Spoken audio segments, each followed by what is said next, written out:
ताल्लुक़ पशीन से हो या कि तुर्बत से हो, काहान से हो,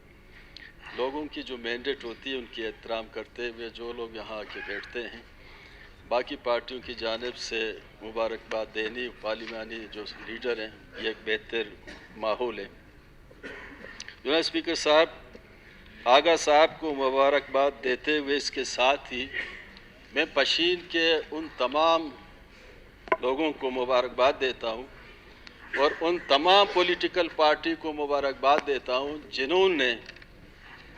इस बलूचिस्तान के ये हालात जो इस वक्त रूनुमा हुए हैं, पशीन के तमाम पॉलिटिकल पार्टियों ने अमन और बलूचिस्तान के रवायत को बरकरार करते हुए अजीज़ुल्लाह को अपना मैंडेट दिया। पशीन के तमाम पॉलिटिकल पार्टी और पशीन के अवाम काबिल तहसीन है। मैं समझता हूँ कि बलूचिस्तान में जब भी ये इलेक्शन होते हैं तो एक जानिब से कोई ठप्पा मार ग्रुप आते हैं, तो जिन लोगों की मैंडेट होती है उस मैंडेट का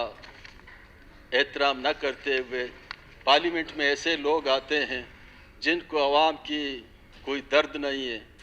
तो हम समझते हैं कि जब हकीकी नुमाइंदे असम्बली में आते हैं तो बलूचिस्तान की अमन व अमान, बलूचिस्तान की तरक्की, बलूचिस्तान की खुशहाली उनसे जुड़ी हुई एक कड़ी है।